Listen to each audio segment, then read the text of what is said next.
Do you know that because of the lack of growth in the church that Paul was speaking to in Hebrews chapter 5, we do not know enough about Melchizedek today? Paul was going to get into some dimensions about Melchizedek. Wouldn't you like to have known some things about Melchizedek?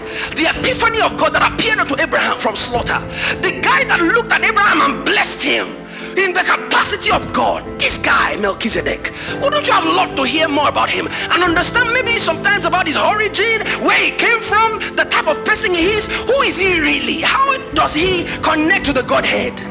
Wouldn't you have loved to know? But Paul looked at them and said, I cannot begin to share these things with you because you cannot bear it. And by extension, the entire lineage of the church after them could not benefit from that thing because of their own lack of growth. There is a generation that will be deprived if you don't grow.